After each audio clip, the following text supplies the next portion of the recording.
Humanistic സൈക്കോളജിയുടെ പിതാവാണ് Abraham മസ്ലോ.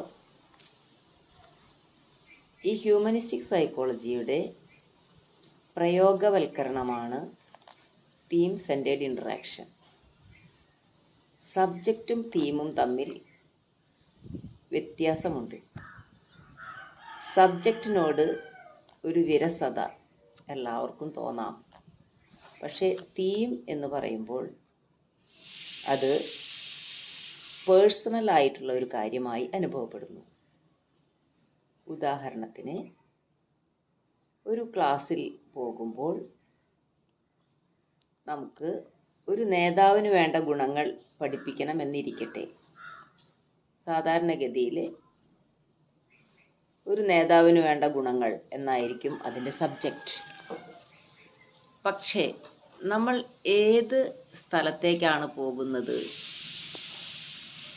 ആ സ്ഥലത്ത് എന്ത് തരത്തിലുള്ള ആളുകളാണ് വന്നിരിക്കുന്നത്? ഉദാഹരണം, ഒരു സ്കൂളിലെ ടീച്ചേഴ്സിന് നേതൃത്വ പരിശീലന പരിപാടിയിലേക്ക് പോകുമ്പോൾ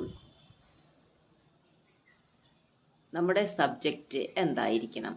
അതൊരു തീമായി മാറ്റിക്കഴിഞ്ഞാൽ എൻ്റെ സഹ അധ്യാപകർക്ക് വേണ്ട ഗുണങ്ങൾ എന്തൊക്കെയാണ്? അല്ലെങ്കിൽ എൻ്റെ ഈ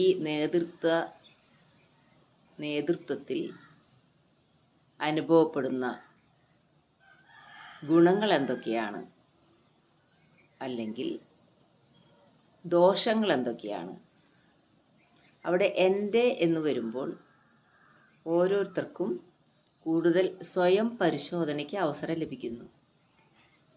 നേരത്തെ പറഞ്ഞതുപോലെ നമ്മുടെ ജീവിതം നമ്മുടെ സ്വന്തമാണ്.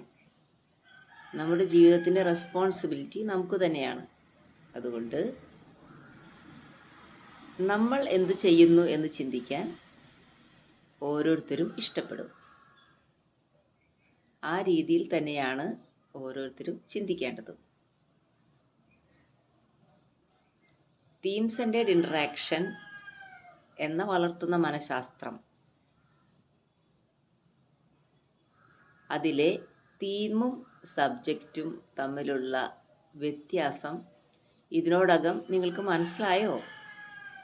നമ്മുടെ ജീവിതത്തിലെ ഓരോ മേഖലയിലും പ്രയോഗിക്കേണ്ട ഒരു കാര്യമാണ് തീം സെൻറ്റേഡ് ഇൻട്രാക്ഷൻ. ഏതു മേഖലയാകട്ടെ, നമുക്ക് സബ്ജക്റ്റിനെ തീമാക്കാം.